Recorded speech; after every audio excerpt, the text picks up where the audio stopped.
세베대의 아들들인 야고보와 요한이 예수께 다가와서 말하였다. 선생님, 우리가 요구하는 것은 무엇이든지 해주시기 바랍니다. 예수께서 그들에게 말씀하셨다. 너희는 내가 너희에게 무엇을 해주기를 바라느냐?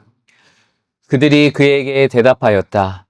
선생님께서 영광을 받으실 때 하나는 선생님의 오른쪽에, 하나는 선생님의 왼쪽에 앉게 하여 주십시오. 예수께서 그들에게 말씀하셨다. 너희는 너희가 구하는 것이 무엇인지를 모르고 있다. 내가 마시는 잔을 너희가 마실 수 있고 내가 받는 세례를 너희가 받을 수 있느냐? 그들이 그에게 말하였다. 할 수 있습니다. 예수께서 그들에게 말씀하셨다. 내가 마시는 잔을 너희가 마시고 내가 받는 세례를 너희가 받을 것이다. 그러나 내 오른쪽과 내 왼쪽에 하는 일이 내가 허락할 수 있는 일이 아니라 종에게 주신 사람에게 할 것이다. 그런데 열 제자가 이것을 듣고 야고보와 요한에게 분개하였다. 그래서 예수께서는 그들에게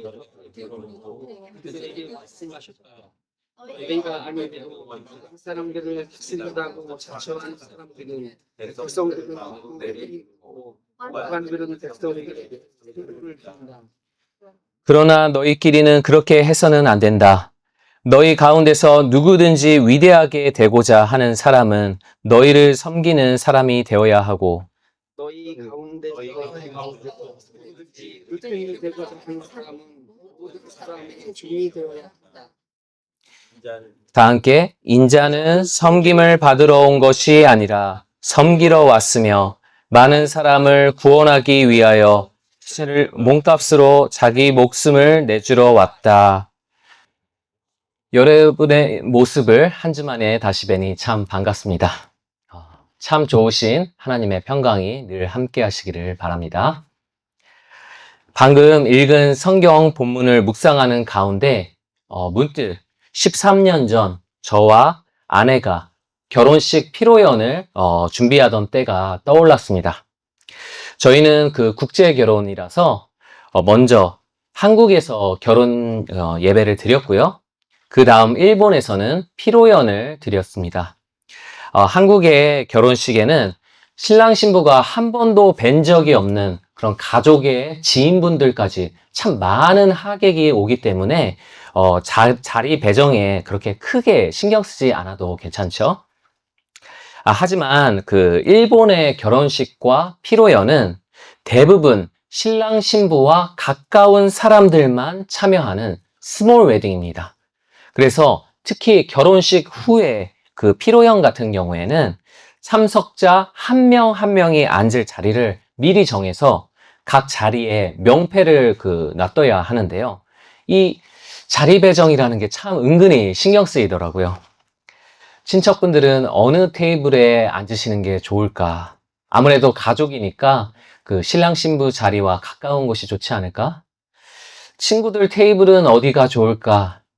신랑 신부 자리와 거리가 멀어서 혹시 서운해하지는 않을까? 여러 가지 생각이 들더라고요. 물론 자기 자리에 대해서 별로 신경 안 쓰시는 분들도 많고 또 왜 날 여기 앉혔냐고 불만을 표하는 경우는 극히 드물지만 실제로 우리 인간에게 자리라는 것은 굉장히 예민한 것이죠. 단순히 어디에 앉느냐의 문제가 아니라 주체자에게 있어서 나라는 사람의 가치는 다른 사람들과 비교할 때 어느 정도 인정받고 있는가를 사람들은 내 자리의 위치로 판단하려 합니다. 오늘 성경 본문의 이야기는 이 자리라는 것을 배경으로 전개되는데요. 예수님께서는 자리에 대한 우리의 생각을 어떻게 바꾸시려 하는지에 대해서 함께 살펴보려 합니다. 우선 본문 바로 앞 32절부터 34절까지를 한번 훑어보시면은 오늘 이야기의 그 상황이 좀 더 잘 이해되실 텐데요. 때는 예수님께서 예루살렘으로 올라가시던 중이었습니다. 예수님은 제자들에게 자신이 곧 예루살렘에서 죽임을 당하실 것을 밝히시는데요. 이걸 순환 예언이라고 합니다. 순환 예언. 예수님께서 자신의 순환에 대해서 말씀하신 것은 마가복음 안에서 이번이 세 번째이자 마지막이었습니다. 곧 겪으실 자신의 순환에 대해서 내용을 보시면 아시겠지만 굉장히 자세하게 알려주시죠. 과연 제자들은 예수님이 말씀하신 그분의 죽음이 갖는 그 의미에 대해서 제대로 이해했을까요? 오늘 본문 첫 부분을 보면 제자 2명이 예수님께 다가와서 말을 거는데요. 누군가 하니 바로 세베대의 아들인 야고보와 요한이었습니다. 사도행전 12장을 보면 형 야고보는 초대교회의 첫 번째 순교자가 되죠. 동생 요한은 예수님의 사랑하는 제자라고 불리는 요한복음과 요한서신 그리고 요한계시록의 저자입니다. 예수님께서는 이 두 형제를 보아너게, 즉 천둥의 아들이라고 부르고는 하셨는데요. 아마도 성격이 둘 다 불같고 과격해서 그런 별명을 붙여주신 것 같습니다. 실은 그들은 마음속에 한 가지 야망을 품고 있었는데요. 예수님께서는 자신이 예루살렘에 올라가면 곧 죽음을 당할 것이라 말씀하셨기 때문에 야고보와 요한은 지금이야말로 예수님께 나의 이 야망을 이뤄달라고 부탁할 마지막 기회라고 여겼습니다. 그래서 37절에서 그들은 예수님께 청탁을 하는데요. 그건 예수님이 영광을 받으실 때 그들 중 한 명은 예수님의 오른쪽에, 다른 한 명은 예수님의 왼쪽에 앉게 해달라는 것이었습니다. 여기서 예수님이 영광을 받으실 때란 구체적으로 어떤 때를 말하는 걸까요? 아시다시피 당시 이스라엘은 독립된 국가가 아니라 로마 제국에 지배당하고 있는 속주였습니다. 그런 어려운 상황 속에서 많은 유대인들은 한 가지 희망적인 미래를 꿈꿨는데요. 그건 언젠가 메시아가 와서 로마 제국을 물리치고 이스라엘을 해방시키실 것이다. 그리고 새 왕국을 세울 것이다. 라는 기대였습니다. 야고보와 요한이 말한 예수님이 영광 받으실 때란 메시아이신 예수님께서 그 왕국의 왕이 되어 권세를 누리실 때인 거죠. 그때 자기네들은 예수님의 좌우편에 앉혀달라는 것입니다. 예수님께 나의 가치를 그 누구보다 높이 인정받아서 나 또한 그분의 권세를 누리고 싶다. 남들 위에 앉아서 그 큰 권력을 행사하고 싶다라는 것이었죠. 결국 이 이야기는 나머지 10명의 제자들의 귀에 들어가고 맙니다. 그리고 그들은 붕괴하죠. 구체적으로 무엇 때문에 붕괴했는지는 나와 있지 않지만 예수님의 반응과 본문 전체의 맥락을 보면 어느 정도 추정할 수가 있는데요. 그것은 불의를 향한 그런 거룩한 분노가 아니라 나 또한 가장 윗자리에 앉고 싶은 야망이 있는데 그 자리를 먼저 차지하려 한 야고보와 요한에게 시기를 느꼈기 때문이죠. 우리는 이런 제자들의 모습을 통해서 우리에게 정도와 표현의 차이만 있을 뿐이지 우리 인간은 모두 다 남들 위에 있고 싶어하는 권력 욕구가 있다는 걸 알 수가 있습니다. 이를 보여주는 굉장히 유명한 실험이 과거 미국에서 있었는데요. 필립 짐바르도라는 스탠포드대 심리학 교수는 그 스탠포드 대학교 지하실을 감옥으로 개조했습니다. 그리고 건강한 남자 대학생 24명을 모집해서 그 감옥에서 역할극을 시켰는데요. 두 그룹으로 나눠서 한 그룹은 죄수 역할, 다른 한 그룹은 교도관 역할을 시켰습니다.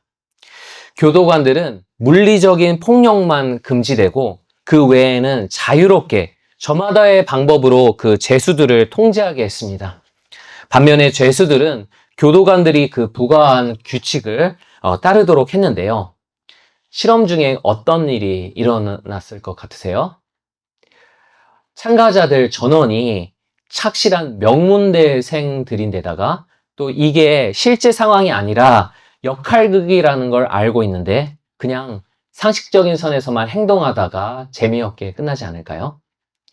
그런데 예상과는 다른 양상이 벌어졌는데요. 원래 이 실험은 2주 동안 시행할 계획이었는데 단 6일 만에 조기 종료돼 버렸습니다. 왜냐하면 실험이 진행될수록 교도관들이 점점 너무 지나친 방법으로 죄수들을 대하고 그로 인해서 죄수들이 정신적으로 너무 스트레스를 받았기 때문이었습니다. 교도관들은 권력이 생기자 점점 비인간적인 방법으로 죄수들을 통제하기 시작했습니다. 모욕적인 언어를 사용하고 벽 보고 서 있기, 바닥에 엎드려 있기와 같은 그 불편한 자세를 아주 장시간 시키고 또 기합을 주고 또 잠을 못 자게 방해하고 음식을 빼앗아서 굶기고 또 옷을 벗기는 등 점점 수위가 높아졌지요.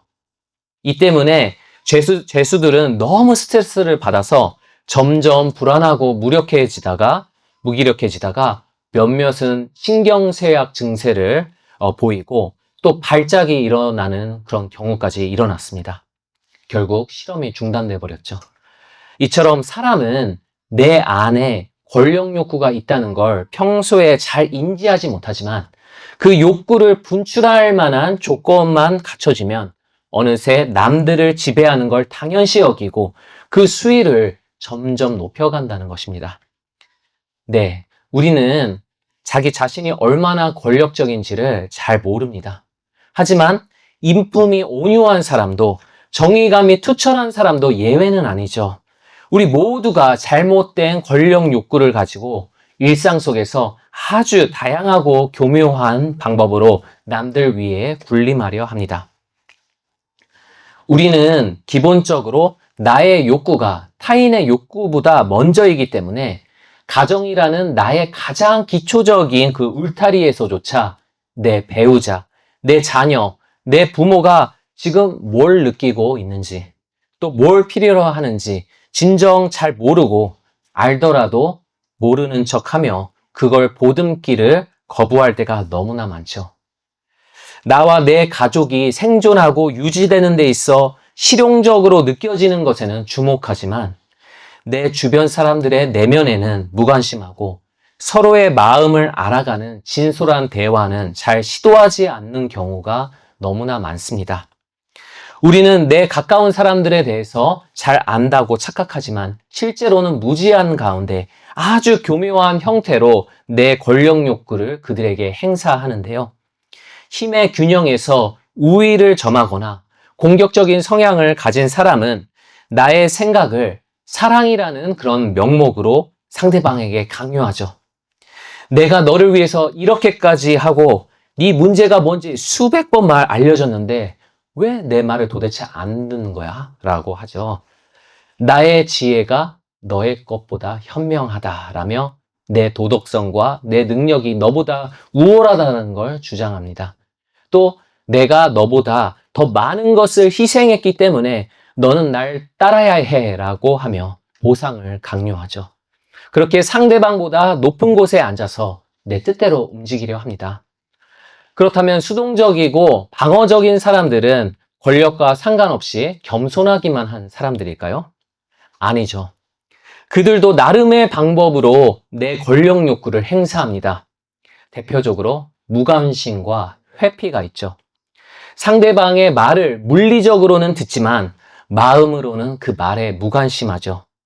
그 무관심으로 상대방의 가치를 인정해주지 않고 상대방으로 하여금 내가 존중받지 못하다는 느낌을 받게 함으로써 감정적인 우위를 점하려 합니다. 회피하는 것 또한 마찬가지죠. 상대방과 직접 충돌하는 걸 피하면서도 감정적으로는 상대방이 내게 다가올 수 없는 거리를 둬서 이 갈등을 해결하려고 노력하는 상대방에게 무력감을 주죠. 그렇게 감정적으로 우위를 점해서 상대방과 이 상황을 통제하려 합니다. 사회에서 사람들은 가정에서보다 좀 더 노골적으로 우위를 점하려 하는데요. 이 치열한 경쟁 사회에서 사람들은 일단 사회적으로 상위 그룹에 속하기 위해서 최선을 다하죠. 가능한 높은 학력과 수입이 많고 명예가 높은 직업을 얻으려 하죠. 그렇게 해서 높은 자리에 가면 남들과의 그런 권력 다투기가 없느냐? 그렇지 않습니다. 어느 자리에 속해도 그곳엔 나만 있는 것이 아니라 항상 다른 사람들이 존재하죠. 각자가 내 몫을 챙기려고 하는 가운데 너무나 자주 서로 이해관계가 얽히고 설켜버립니다. 그런 가운데 사람들은 상대방이 나보다 힘이 많은 경우에는 생계를 위협하면서 온갖 갑질과 교묘한 폭력을 행사하는 그런 노골적인 방법을 쓰기도 하죠. 상대방이 나보다 힘이 강한 경우에는 무시와 회피, 심지어 마음에도 없는 칭찬과 지나친 겸손과 같은 은밀한 방법으로 우위를 점하려 합니다. 더 나아가 국가와 같이 큰 권력을 가진 그룹 간에는 사용하는 그 폭력의 수준이 상식을 벗어나죠.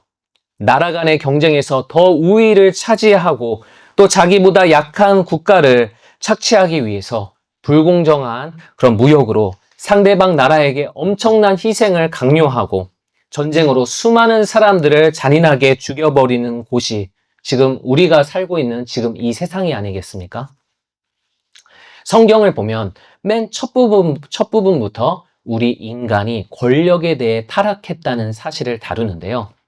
하나님은 이 땅의 피조물 중에서 우리 인간을 자신의 형상대로 가장 특별하게 지으시고 땅을 정복해라 라고 말씀하셨습니다. 다른 모든 피조물들을 다스릴 가장 높은 권력을 주신 거죠. 그런데 이 권력은 너희 마음대로 땅을 다스리라라는 게 아니었습니다. 이전에도 말씀드린 적이 있지만 성경의 원 배경이 되는 그 고대 중동에서는 왕 한 명 혼자서 그 넓은 지역을 일일이 다 돌아다니면서 직접 다스릴 수가 없었기 때문에 왕의 모습을 본딴 조형물을 각 지역에 뒀습니다. 그리고 그걸 왕의 통치를 나타내는 상징물로 삼았었죠. 마찬가지로 우리 인간이 하나님의 형상대로 지음받았다는 그 의미 중 하나는 우리 인간은 하나님을 대신해서 다스리는 대리통치자라는 것입니다. 대리통치자란 나의 권력이 내 것이 아니라 내 주인으로부터 주어졌음을 인정하는 자리입니다. 그 권력을 내 뜻이 아니라 주인의 뜻대로 행사하는 자리죠. 하지만 우리 인간은 그 복된 자리를 전혀 기뻐하지 않았습니다. 내가 더 이상 대리의 자리에만 머무는 것이 아니라 하나님의 저 높은 주인의 자리에까지 올라가려 했죠. 그리고 그 권력을 내 것처럼 내 뜻대로 사용하길 원했습니다. 권력이라는 것 그 자체는 좋은 것이지만 문제는 죄인이 된 우리가 더 이상 그걸 제대로 사용할 수가 없다는 거죠.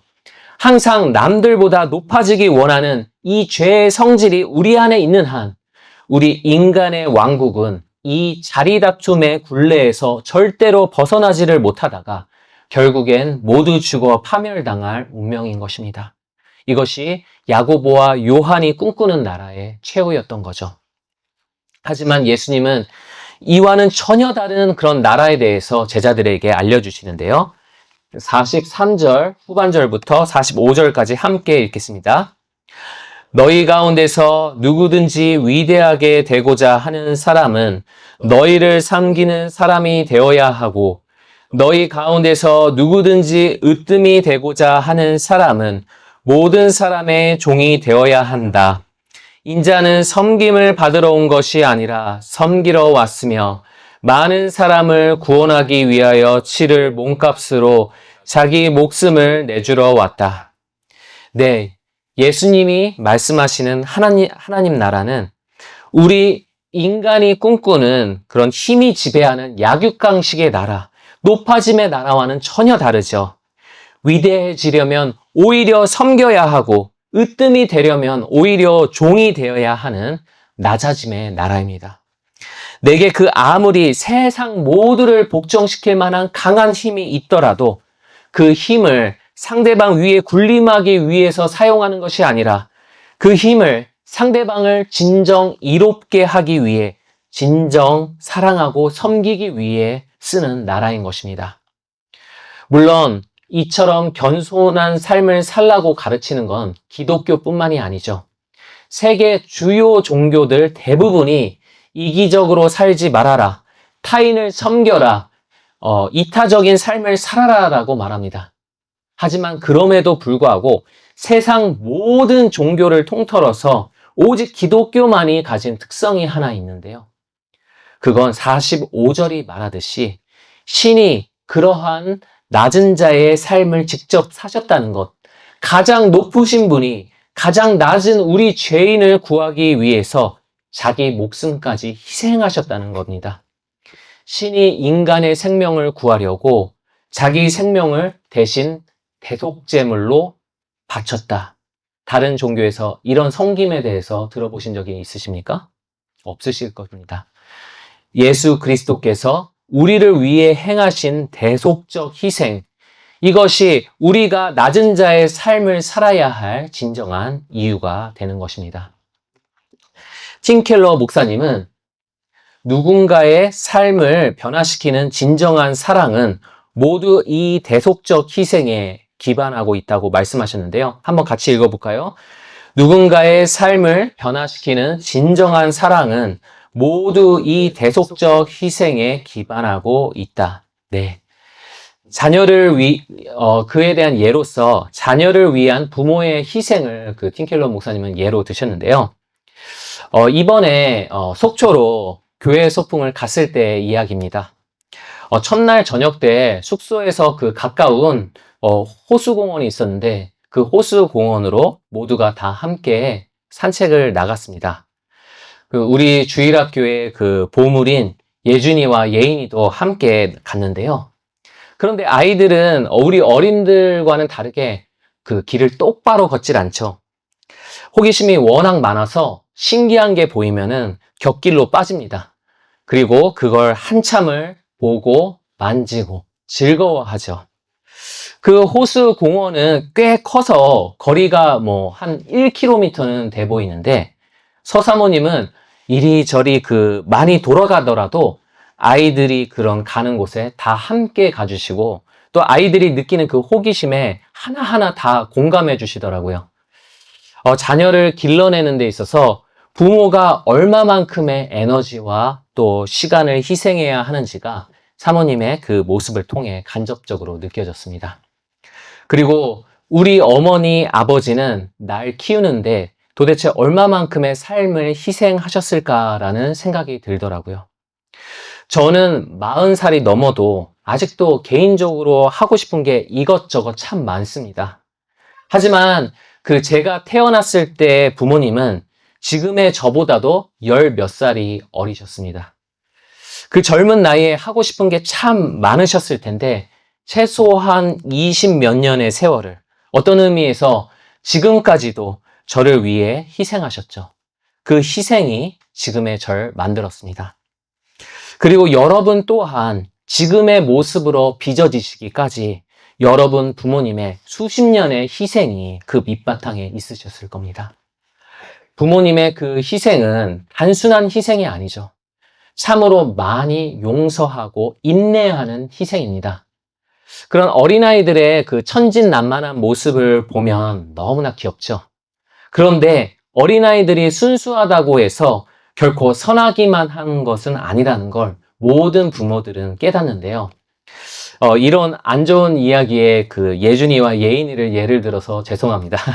근데 또 이번 교회 소풍 때의 일인데요. 예준이와 예인이를 카트에 태우고 속초 중앙시장에 갔는데 둘 다 너무 목이 마른 거예요.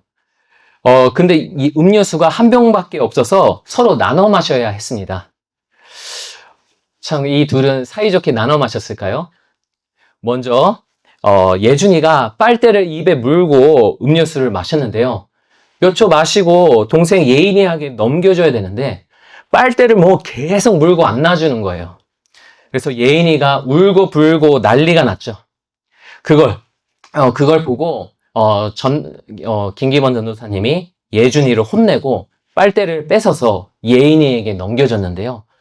예인이가 음료를 마시는 동안 이번엔 예준이가 울고 불고 난리가 났습니다. 그렇게 몇 분을 번갈아 가면서 마시고 울고 막 이런 귀여운 죄인의 모습을 저는 목격을 했죠.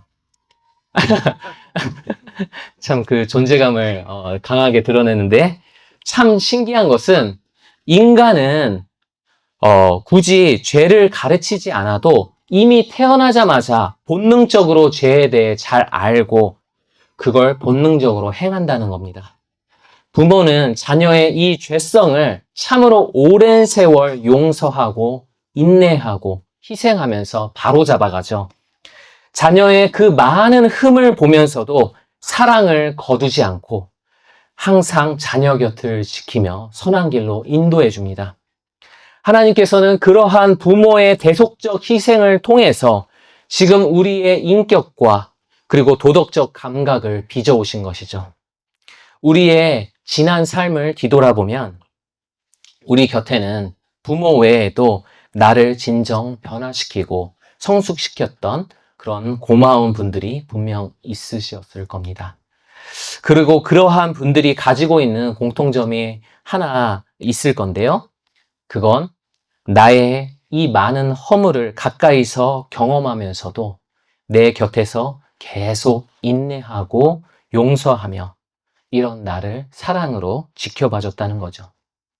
나의 선생님, 나의 목사님, 나의 배우자, 그리고 나의 친구들 등 하나님은 우리 인생의 적재적소에 그들을 보내주셔서 그들의 대속적 희생과 사랑을 통해서 우리를 성숙해 하셨습니다.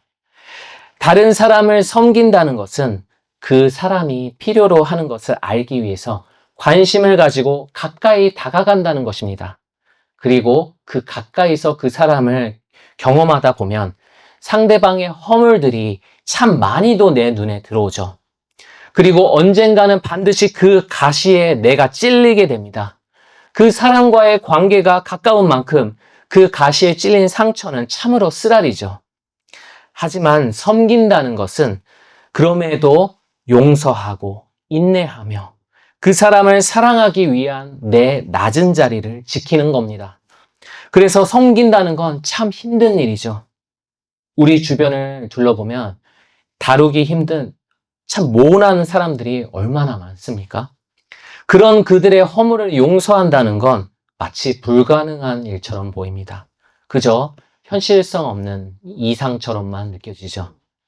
하지만 섬김에 대한 그런 불안과 두려움이 내 마음을 사로잡으려 할 때 우리는 내 자신이 누구인지에 대해 바로 알아야 합니다. 하나님의 형상대로 창조된 우리 인간은 통치자가 아니라 대리 통치자입니다. 대리 통치자란 내가 가진 힘으로 살아가는 존재가 아닙니다. 내 주인의 권력을 빌려 그분의 뜻을 행하는 자이죠. 마찬가지로 우리 그리스도인은 예수 그리스도께서 그분의 형상대로 재창조하신 자들인 것입니다. 우리는 하나님이 정하신 내 자리를 거부하고 자꾸 더 높은 곳에만 앉으려는 죄인이었지만 우리 주 예수께서는 이런 우리 죄인을 구하기 위해 십자가라는 가장 낮은 곳에까지 내려가셨습니다. 그리고 그분의 그 고귀한 목숨을 기꺼이 내어주셨죠. 그 희생이 우리로 하여금 남들 위에 서고자 하는 그 이기심의 속박으로부터 자유케 하셨습니다. 그 희생이 우리를 섬기는 자이자 모든 사람의 종으로서 다시 창조해 주셨죠. 내 힘이 아니라 예수 그리스도가 베푸시는 그 십자가 사랑으로 말미암아 그분의 뜻을 행하는 존재로 새롭게 빚어주신 것입니다. 물론 우리는 완성된 자가 아니라 완성을 향해 걷고 있는 자이기 때문에 우리의 섬김은 아직 미성숙합니다. 여전히 우리는 용서하기보다 정죄하고 사랑하기보다 지배하려 할 때가 많죠. 지금의 우린 너무도 부족한 섬김이지만 하나님은 그리스도 안에서 언젠가 완성될 우리의 그 아름다운 모습을 이미 보고 계십니다. 그리고 우리가 그 모습에 다다를 때까지의 모든 여정에 늘 함께 하시며 온전하게 인도해 주시는 거죠. 우리는 그저 이런 나를 위해 자기 자신을 대속제물로 내어주신 우리 주 예수의 복음을 내 자신에게 계속 선포하며 그분이 지금 내게 허락하신 자들을 내 힘이 아니라 그분이 주시는 힘으로 천천히도 빨리도 아니라 그분이 이끄시는 속도로 사랑해 나가면 되는 것입니다. 서로를 진정, 아끼고 용서하며 희생하는 우리 동산교회 모든 성도들의 모습이 하나님 나라의 아름다움을 널리 알리고 이곳에 오는 모든 이의 삶에 선한 영향을 끼치는 축복의 통로가 되게 하실 것을 기대합니다.